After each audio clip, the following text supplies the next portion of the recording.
ওয়ালাইকুম আসসালাম মেম্বার সাহেব, কি অবস্থা? এই তো আলহামদুলিল্লাহ ভালো। আপনার কি অবস্থা? আমার অবস্থা তো ভালো। এই তো ছেলে পেলে লেখাপড়া করাচ্ছি। বর্তমান যুগ জামানা আসলে ছেলে পেলে তো আসলে মানুষ হবে না। হ্যাঁ, তাও একটা গার্জিয়ানের আপনাদের আপনার যেটা আমরা তো আসলে ছেলে মেয়ে দেখেই রাখার চেষ্টা করি, তারপর ছেলে পেলে আসলে কথা শোনে না। তারপর দেখেন আপনারা আপনাদের মতো চেষ্টা করেন, দেখা যাক কি হয়। হ্যাঁ, অবশ্যই অবশ্যই। ভালো থাকেন। আচ্ছা, আসসালামু আলাইকুম। ওয়ালাইকুম আসসালাম।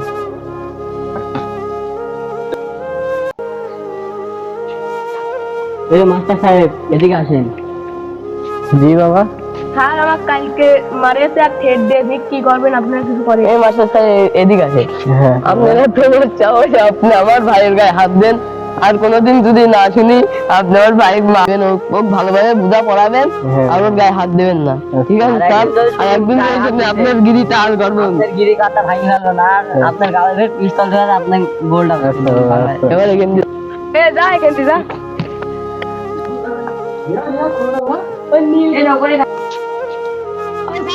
আসসালামু আলাইকুম। ওয়ালাইকুম আসসালাম। কি কেমন অবস্থা? আছেন? এই তো আলহামদুলিল্লাহ। তোমাদের কি অবস্থা? আমাদের খুব ভালো অবস্থা, পড়াশোনা কেমন চলছে? খুব ভালো চলছে।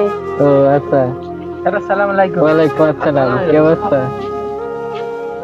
বইছে কায়দা না, আমি বাসা থেকে কেবলই খাওয়া দাওয়া করে আসলাম। তোমরা থাকো, তোমারে পানি খায় না না না, তোমারে আল্লাহ দোয়া করুই। আমি দোয়া করি তোমরা যেন ভবিষ্যতে অনেক দূর পর্যন্ত পৌঁছাও। বলে হয় নাকি? না না না এই গ্লাস পানি আনতে আপনি না না, এইটুকু আপনি খাই আচ্ছা আচ্ছা, তোমাকে অনেক ধন্যবাদ। আমি খাবো না, তুমি এই তোমার কাছে রাখো। এই আসি তাহলে। আচ্ছা আসি।